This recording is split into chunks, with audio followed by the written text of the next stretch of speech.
Ce matin, nous voulons élever nos adorations vers le Dieu des dieux, le roi des rois, le Seigneur des seigneurs. Nous nous soumettons à toi, Père éternel, et nous te rendons toute la gloire, dans les bons moments comme dans les mauvais moments, dans les temps de réjouissance comme dans les temps de pleurs.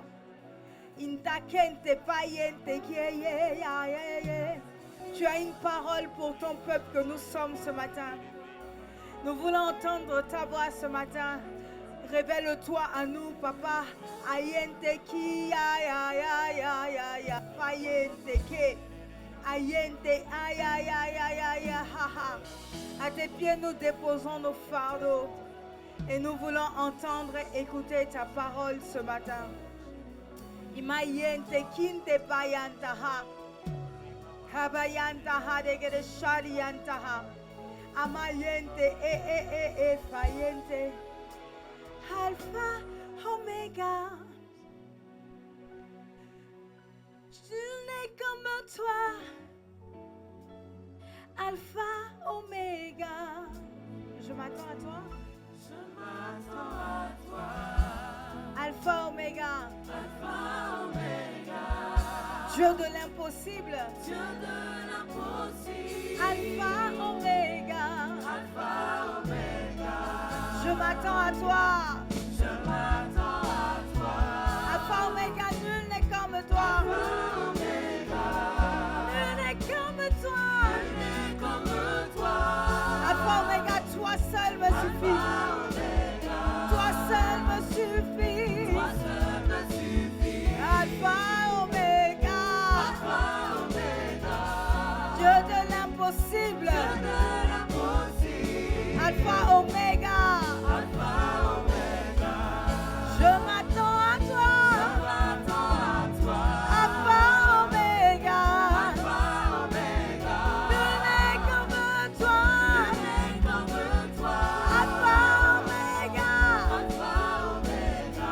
Toi seul me suffit. Toi seul me suffit. Je m'attends à toi.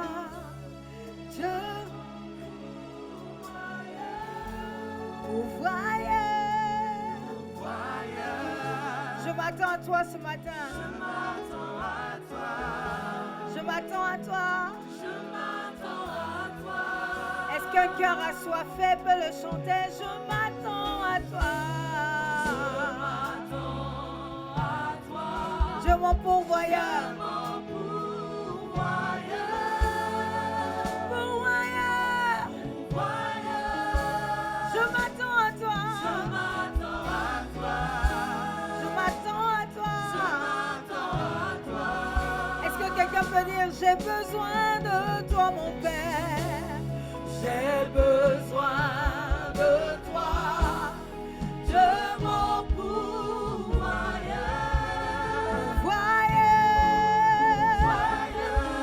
J'ai besoin de toi. J'ai besoin de toi. J'ai besoin de toi. J'ai besoin de toi. J'ai tant besoin de toi, mon Dieu, mon roi, mon Père, mon Père Seigneur. Mon pourvoyeur.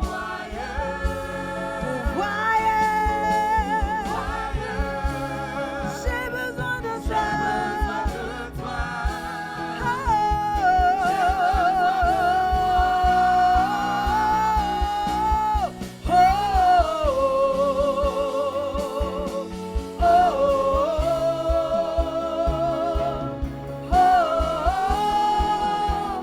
J'ai besoin de toi.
L'Esprit vient des quatre vents. L'Esprit vient des quatre vents. On l'acclamer, acclamer sa présence. Alléluia. Merci Père éternel pour ta présence. Regarde ton voisin, regarde ta voisine, dis-lui la main de Dieu est sur toi. Ayende kintebeya.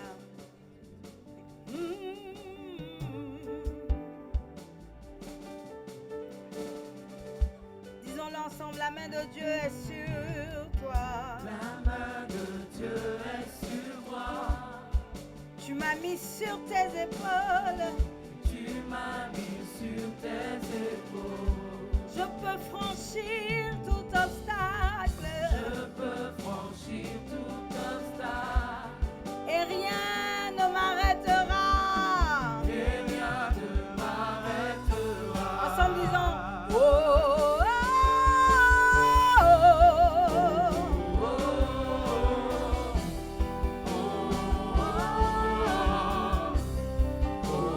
oh,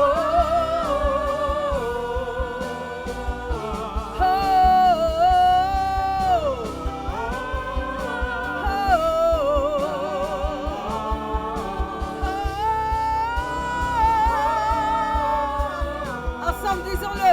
Vivre par toi. je veux marcher. Marcher par toi. Être par toi. Être par toi. Agir par toi. Tout faire par toi. Je veux vivre. Vivre par toi. Je veux marcher. Marcher par toi. Être par toi. Agir par Être toi. par toi. Agir par toi. Tout faire par toi. Regarde ton voisin, dis-lui le ciel est ouvert. Je le déclare dans ta vie, le ciel est ouvert. Ah. Le ciel est ouvert. Le ciel est ouvert. Le ciel est ouvert. Le ciel est ouvert. Tant que je marche avec Le Jésus, ciel est ouvert. quand je m'attache à sa parole, Le ciel est ouvert. le ciel est Le ouvert. ciel est ouvert. Ciel ouvert. Ciel ouvert. Eh, eh, eh, eh, eh,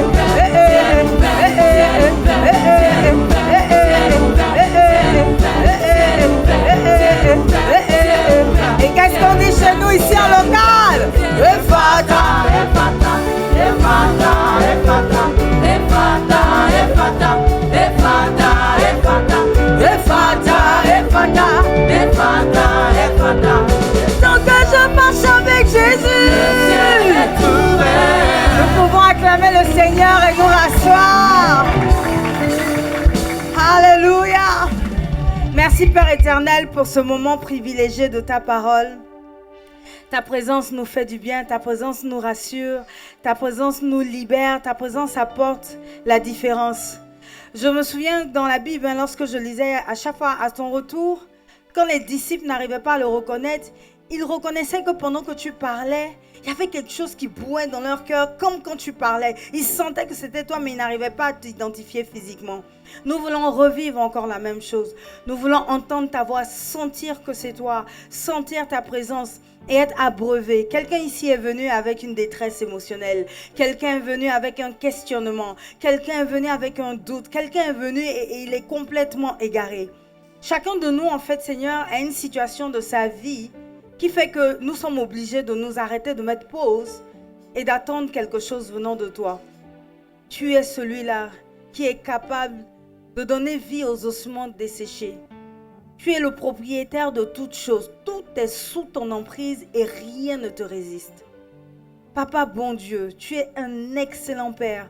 Jésus pouvait dire aux autres que si vous-même, méchants comme vous êtes, vous n'allez pas donner un serpent à vos enfants qui vous demandent à manger, à plus forte raison notre Père Céleste. Ça veut dire que tu es infiniment bon. Tu es encore plus bon que ce que nous considérons comme étant de la bonté. Nous voici devant toi. Regarde nos cœurs, regarde nos situations, regarde nos vicissitudes pour ceux qui en ont encore. Regarde nos problèmes, regarde nos travers, regarde nos faiblesses, regarde nos challenges. Papa, et donne à chacun de nous sa portion. Cette portion-là qui lui permettra justement demain d'affronter la vie et de se rectifier si c'était égaré, de se corriger là où il avait fait une faute, de revenir sur le droit chemin là où nous étions en train de ralentir. Renouvelle nos forces, Papa. Renouvelle nos forces. Que notre espérance soit comme celle de Paul, c'est-à-dire avec les liens, il continuait à exhorter les églises filles qui étaient nées sous son ministère. Quand je le vois parler à Timothée, je suis impressionnée. Il dit à Timothée, il ne me reste plus beaucoup de jours. C'est-à-dire même jusqu'à son dernier souffle, il continuait avec ou sans lien à exhorter, à vivifier les autres, à fortifier la foi des autres, parce qu'il a reçu quelque chose qui est meilleur que le confort physique. Ce qu'il a vu, Paul, était bien plus grand que sa dignité. Il pouvait dire qu'il a reçu 3 fois 40 coups. Mais ça ne l'a pas empêché de continuer à prêcher l'évangile lorsqu'il s'adressait aux Corinthiens. Oh, Papa, bon Dieu, nous voulons vivre ce que Paul a vécu et même plus. Nous voulons voir ce que Paul a vu, qui a fait que malgré les liens, malgré la perte de son honneur, malgré les maints emprisonnements, il ne pouvait cesser de confesser que Christ est l'espérance, qu'il a combattu le bon combat de la foi. Nous voulons combattre le bon combat de la foi, même si parfois c'est difficile, que nous avons tendance à nous décourager, à désespérer, à avoir l'impression que, écoute, on ne va jamais y arriver en vrai. Esprit de Dieu, malgré tout cela, nous voulons continuer à espérer contre toute espérance. Abraham a été gratifié à cause de sa foi, pas parce qu'il a eu foi en des choses impossibles, mais c'est surtout parce qu'il a continué à avoir foi lorsque rien ne se réalisait. C'est ce qui a qualifié Abraham. Et je veux te parler à toi qui est en train de faiblir dans ta foi. Abraham a été qualifié pas parce qu'il a cru au grand Dieu seulement.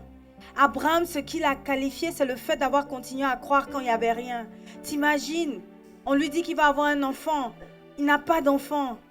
Il attend 10 ans, 20 ans, des années plus tard. Mais il a continué à croire. Il a continué à regarder les étoiles et à se dire, ma postérité sera encore plus grande. C'est ce qui a qualifié Abraham. Alléluia. Nous pouvons acclamer le Seigneur pour sa parole. Souvent dans notre foi chrétienne, nous avons tendance à nous comparer aux héros de la foi et surtout à nous décourager.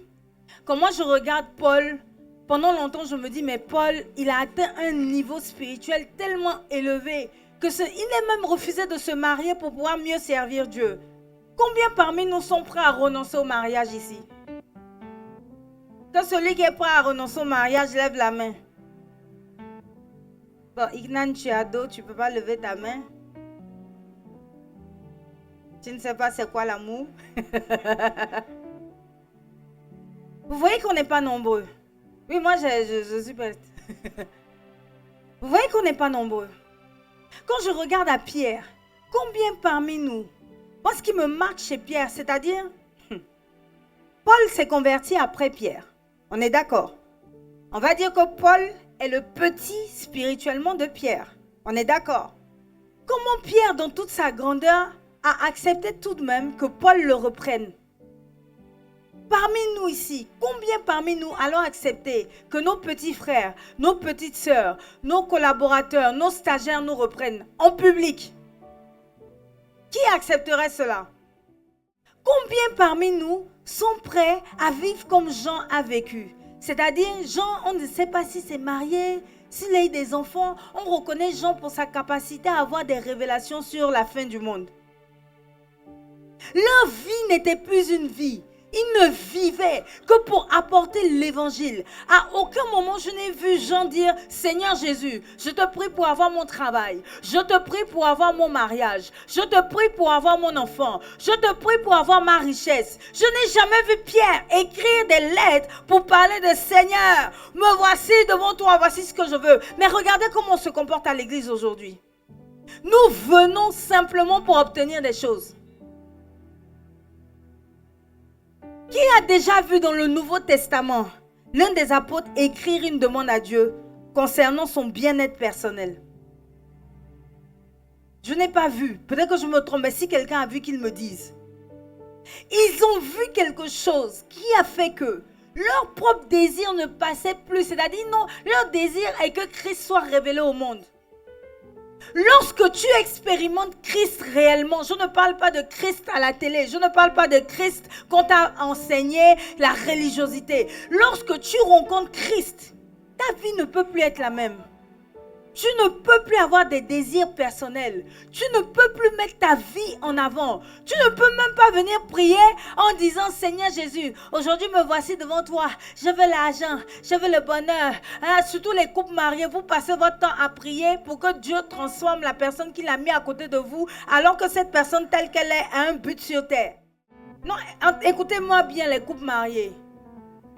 La différence qu'il y a dans ton conjoint fait votre force. Ne prie pas pour qu'il soit à l'image qui te convient, qui te sied. Parce que l'image que tu t'es faite est une idole, ce n'est pas de Dieu. Alléluia. Tu es en train de t'égarer. Tu dois prier pour qu'il soit ce que Dieu a prévu qu'il soit. Tu dois prier pour que ton conjoint atteigne la destinée qui est en Christ. Chaque personne que Dieu met sur notre voie est là pour un but. Nous ne sommes pas là pour que les gens répondent à la demande. Je veux qu'il soit comme je veux qu'il soit. Toi, tu es trop comme ça. Toi, tu es trop ceci. Toujours en train de faire des reproches. Je n'ai jamais vu un homme être transformé à force de reproches.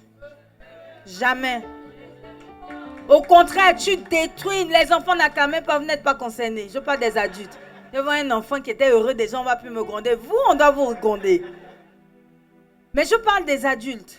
Un adulte, surtout un homme, se bâtit à force d'encouragement. C'est pour cela qu'en général, les hommes restent attachés à leur mère.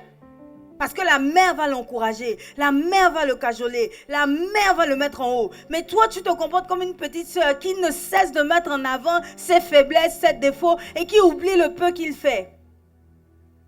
Alléluia. Tu es en train de le détruire. Je sais que ça paraît utopique ce que je vais dire. Je donne un exercice à toutes les femmes mariées ici. Pendant 1 mois, ne regarde qu'à ce qui est bon. Ne parle que de ce qui est bon. Je vous dis juste 1 mois. 1 mois sans reproche. 1 mois sans ouvrir ses yeux. Tu n'es pas le Saint-Esprit. Oui, il y a d'ailleurs le Saint-Esprit qui est là pour ça. 1 mois d'encouragement. 1 mois où tu vas... Alléluia. Quand tu... Oui, ça va péter. Ça va sauf que péter. Quand quelqu'un s'apprête à combattre, l'entraîneur qui est à côté ne va pas lui dire, tu sais que tu as une faiblesse, ton uppercut droit n'est pas fort, donne l'uppercut gauche. Jamais. Il dit, tu es le plus fort, tu es un champion, tu es prêt pour ça, attaque, ne te laisse pas faire. C'est-à-dire, lorsque quelqu'un rentre dans un combat, il n'a pas besoin que tu lui révèles ses faiblesses. En lui révélant ses faiblesses, tu ne fais que travailler dans le sens du diable pour le détruire. Je parle de quelqu'un qui est en train de combattre. Ton conjoint est dans des challenges. Là, je parle homme comme femme. Tu le sais. C'est maintenant que tu viens dire. C'est-à-dire quelqu'un en train d'essayer de se battre. Et puis toi, tu dis, oh mais toi, tu es trop orgueilleux. Oh mais toi, tu es trop vantard. Oh mais toi, je parle à une femme et arrête de dire ça à ton homme. Oh mais toi, tu es trop en haut. Tu as la grosse tête. Tu es orgueilleux. Tu ne vas pas réussir. Il en est conscient. Il est en train de se battre. Et tout ce que toi, tu fais, c'est prendre le marteau du diable pour l'assaigner de coups et l'achever. Si tu l'as épousé, c'est bien parce que tu as vu quelque chose en lui. C'est ce quelque chose qu'il faut bâtir. Et non ce qu'il n'y a pas qu'il faut construire. Parce en restant focalisé sur le manque, tu es en train de casser le peu que tu as. Et c'est pour cela que Jésus a dit à celui qui n'a pas, on notera même le peu qu'il a parce que personne ne naît sans rien. Je sais qu'il y a des couples qui sont débats, ils sont découragés. Ah, il y a son client. Non, je suis en train de vous parler. Et je parle aussi des hommes qui essaient de dessiner leur femme. Ah non. Ah non. Ah non. Ah non, non, non, non, non, non, non, non, non. Non, non. Son ventre est gros et alors? Tu connais les hormones? Tu sais c'est quoi avoir ces périodes chaque fin de mois? Tu as déjà vu le sang sortir de ton corps? Oui, non, chacun son boulot, mais il faut respecter le boulot de l'autre. Tu sais, c'est quoi des hormones qui font que la femme, c'est la période là, tu lui dis bonjour, elle peut pleurer. Elle ne sait pas pourquoi. Tu veux juste la juger. Tu sais, c'est quoi avoir des hormones féminines? Chaque mois, l'épreuve que c'est.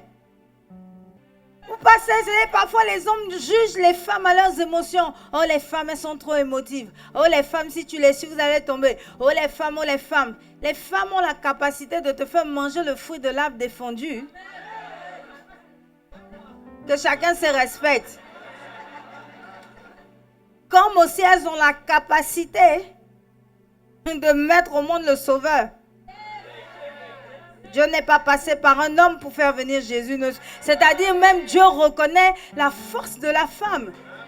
Il n'a pas eu besoin d'un homme, mais il a eu besoin d'une femme pour faire venir Jésus. Hein? Je sais que ça ne te plaît pas, mais j'insiste, je répète. Il n'a pas eu besoin d'un homme pour faire venir le Christ. Il a eu besoin d'une femme.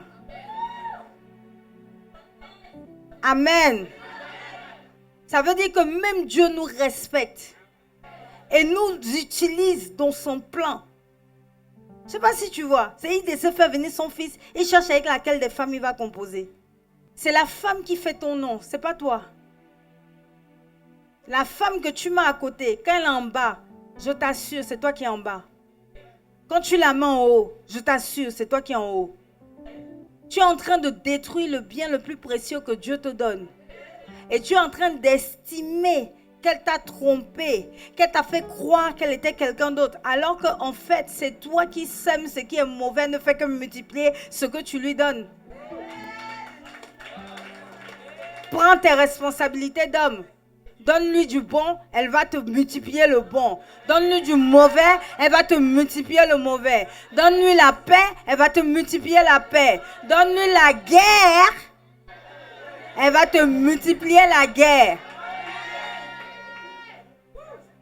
Alléluia. C'est qui pourra l'entendre? Alléluia. Aujourd'hui, c'est kiff-kiff. Moitié-moitié. Parce que parfois, on m'agresse. Les hommes m'agressent parfois. Les femmes m'agressent parfois. Ça dépend des périodes. Aujourd'hui, personne ne m'agressera. Équilibre.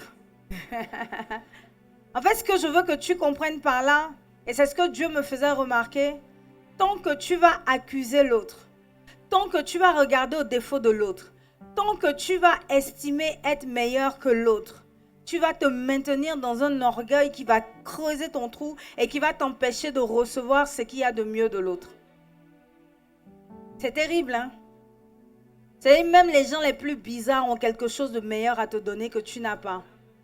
Quand tu commences à accepter la différence et à reconnaître les mérites de l'autre, à ce moment-là, Dieu peut te donner plus et te faire grandir. Nous avons tendance à vouloir que l'autre change, que l'autre soit à l'image que nous nous sommes formés. Alors qu'en réalité, Dieu veille à ce qu'il y ait dans chaque personne, dans chaque différence en face de toi, ce qui t'a manqué pour être meilleur. Le meilleur sort des différences. C'est pour cela que quand Adam était seul, il n'était pas intéressant. Il ennuyait le diable. Dès que Ève est arrivée, le couple est devenu intéressant. Parce qu'ils sont plus forts à deux. En fait, quand tu es seul, tu as l'impression d'être meilleur. Hein? Les célibataires, je nous décourage. Hein? Quand on est seul, on a l'impression d'être bien. On rentre chez nous, on a la paix. Mais en réalité, nous sommes seuls. Donc, nous ne sommes pas autant dérangeants qu'un couple. Un couple a une force. En face de lui, il a son vis-à-vis. Il a un miroir qui va lui refléter au quotidien son vrai visage. Donc, s'il est sage, si le conjoint est humble, il aura la capacité de se laisser transformer puisqu'en face de lui, il y a un miroir quotidien.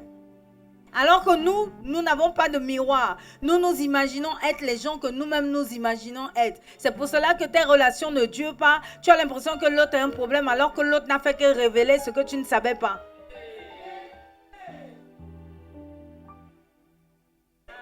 Ne me jetez pas la pierre. Moi-même, je me parle mal aussi dedans.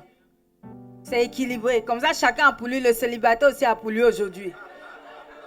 C'est vrai, on est épanoui. Mais attention, attention. C'est plus facile de vivre seul plutôt que de vivre avec quelqu'un. Hein? Le couple est plus solide, mais c'est plus dur. Parce qu'ils sont à deux. Mais la corde a 2 fils, enfin à 3 fils, est plus difficile à rompre. Donc il y a le père, il y a le mari, il y a la femme et puis il y a le Dieu. C'est ce qui fait les 3 fils. Un couple qui ne bâtit pas avec Dieu est susceptible du jour au lendemain de s'arrêter, même s'ils ont eu 50 ans de mariage. Ce que tu regardes définira ce que tu es. Tu sais, je vais te prendre l'exemple d'une fille qui se marie vierge dans son foyer. C'est quand elle va commencer à côtoyer d'autres femmes mariées qu'elle va avoir un repère pour comparer son couple. Ça veut dire que quoi? Tu ne t'en rends pas compte, mais ce que tu vois t'influence. Je me souviens quand j'étais plus jeune, j'étais allée voir ma meilleure amie qui est musulmane. Ah ouais, si tu suis ce message au nom de Jésus, tu vas me rejoindre. Donc, quand j'arrive chez elle, elle aussi, elle était fille unique. Elle n'avait que des frères. Elle aussi, tu vois, on avait le même âge. Je vois que quand elle arrive, son père lui fait des câlins. On avait quoi? On avait déjà 18 ans, non? Son père lui fait des câlins, il cause, il rigole, ils sont potes. Je me suis assise comme ça, je les ai regardés jusqu'à... Puis elle s'est rentrée chez moi, puis elle dit bonjour papa. Ça va? Je me suis assise, je fais Seigneur, pourquoi pas moi? Nous, on a le Saint-Esprit et je n'ai pas ça. Si je n'avais pas vu la relation que ma meilleure amie avait avec son père, je n'aurais jamais estimé qu'on avait eu un problème, mon père et moi. Maintenant, je parle à un enfant ici. Qu'est-ce que moi j'ai fait? Je ne suis pas venue dire à mon père, papa, les autres papas, ils sont comme ça. Non, non, Dieu te donne le père qu'il te faut. En fonction de qui tu es, Dieu te donne le père qu'il te faut. Et maintenant, pour ceux dont les pères sont absents, ça veut dire que Dieu estime que ta destinée est tellement grande qu'il veut être ton père. Il ne met pas de fausse image devant. C'est ce que tu dois comprendre. Dieu est ton père à ce moment-là.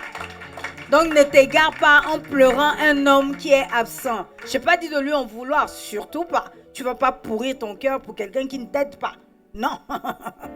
On reste dans l'amour, on l'aime. Mais s'il est à distance, c'est parce que Dieu n'a pas voulu qu'il nous communique ses travers. Je suis Dieu ce matin, mais ça va aller, c'est la parole du Seigneur. Dieu est ton père. Arrête de pleurer un homme dehors. Prends la Bible, commence à étudier ton vrai père. Il a veillé à ce qu'il soit ton seul modèle. Accepte Dieu comme ton seul modèle. Plus tu restes dans la présence du Seigneur, plus tu es transformé à son image. C'est pour cela que tu es obligé à arriver au moment de trier tes relations. Moi, je ne marche plus. J'avais une amie que j'aimais beaucoup, mais les rabat-joie. Les rabat-joie, c'est les gens qui tuent ta joie. C'est-à-dire, le matin, tu te lèves. Ouh, tu arrives au travail à quelle heure? Oh, mais tu es en retard. Mais on peut te virer. Oh, mais va vite. C'est tout. La personne a peur de tout. Arrivé un moment, j'ai commencé à avoir peur de tout. Donc, qu'est-ce qui s'est passé?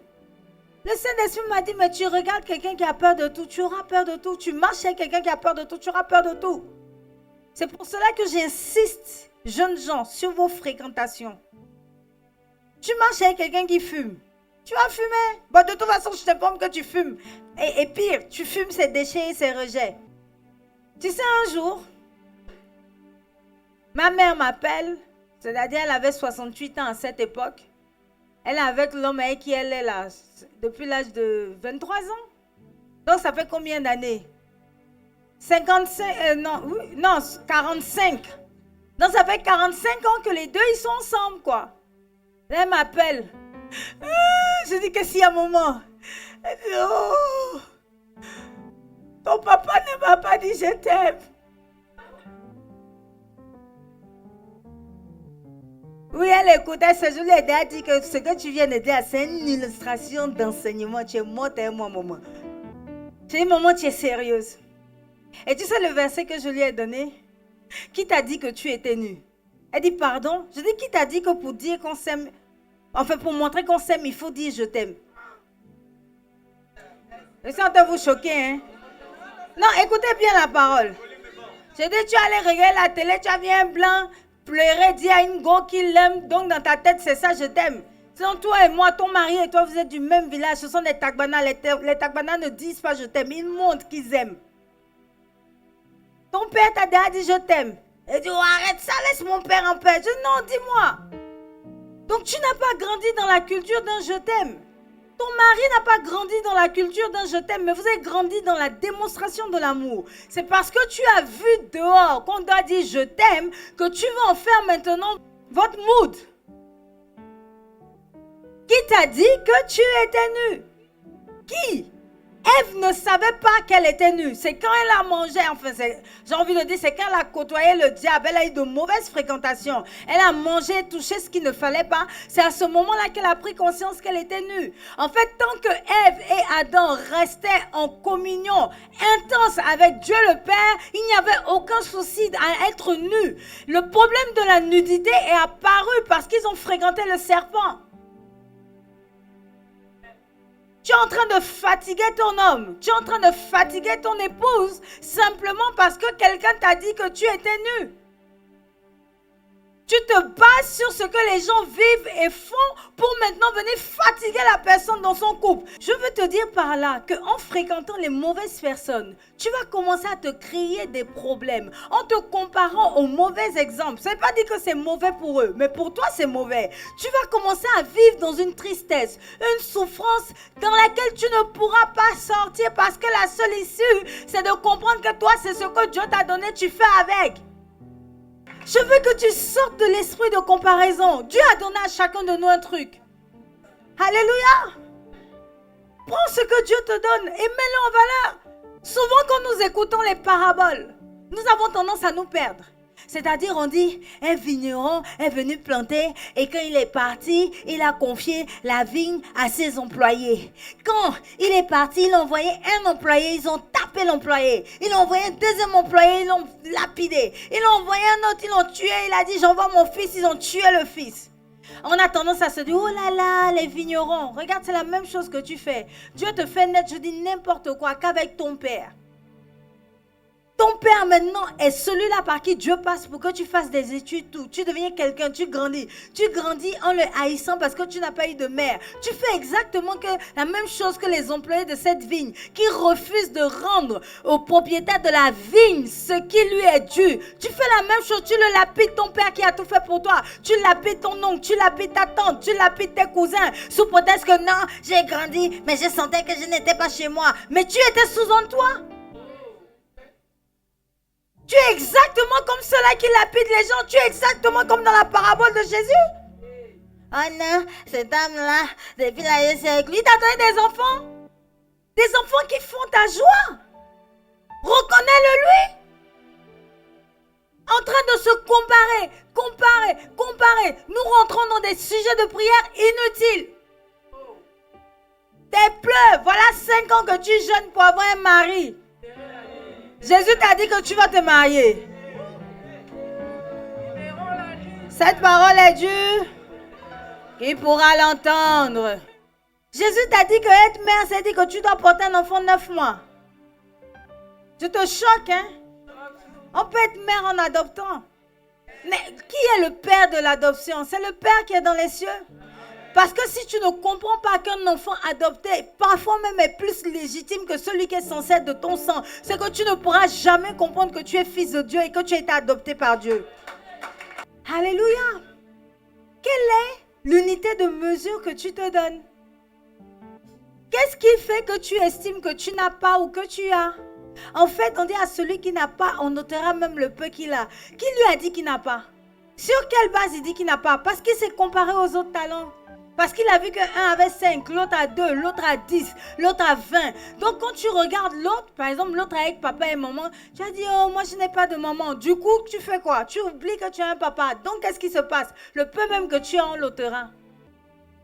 Quelle est l'unité de mesure que tu te définis? Sur quelle base tu dis que tu es heureux ou pas? Tu te compares à quoi? Qui t'a dit que tu étais nu? Je prie ce matin que l'Esprit de Dieu puisse éveiller et réveiller nos consciences afin que nous sortions en fait de ce cycle. C'est-à-dire tu t'es mis dans un cycle, un fardeau qui n'est pas le tien. Te voilà en train de prier pour des sujets qui ne sont pas tes sujets. Te voilà en train de mener des combats qui ne sont pas tes combats. Je parle à un parent ce matin. Je parle à un enfant aussi ce matin. Quelle est donc ton unité de mesure? Que Dieu nous bénisse.